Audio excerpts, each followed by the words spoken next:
Hello, my name is Marieke Vermeulen, and today I would like to show you how to perform a perfusion analysis with the MetaSuite software.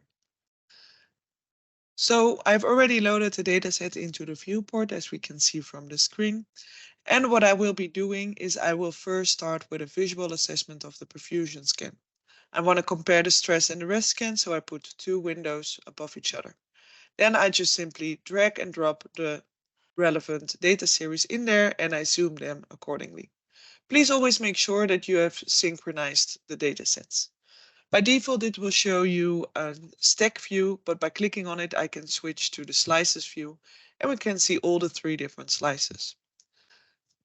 You can easily save using this button, and then at any point in time, when you want to get back to this specific viewport that you designed for perfusion analysis, you can just double click on the viewport layout.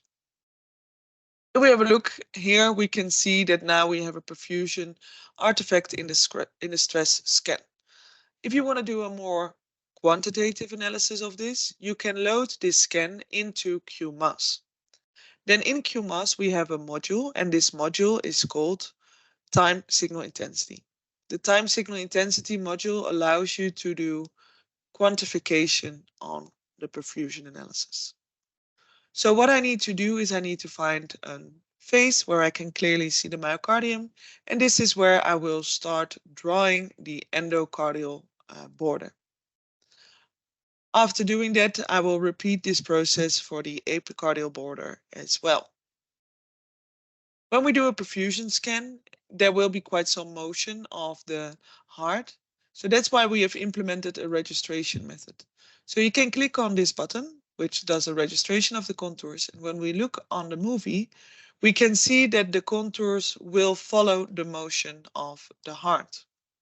I can also place a reference point at the inflection point of the RV and the LV. Then it's important to make sure that you have a temporal resolution filled out into the patient header. So I'll be doing that right now. And then you can have a look into the curve. So here we can see the signal intensity curves for all the different segments and also for the blood pool. And also here we can see that segment number 1 and segment number 6 have a perfusion defect since they have a lowered intensity in the curve. You can take the snapshots to also get these results available in your report. Now we have done the analysis for one slice. If you would repeat this process for the other slices, what I have done over here, you will also be able to call up a bullseye plot. When we click on the drop-down menu, we can see all the different options that we have in perfusion analysis. So the options from amplitude up until relative upslope are all mentioned to evaluate the perfusion of the myocardium. Also here, any of those bullseye plots can be added to your report.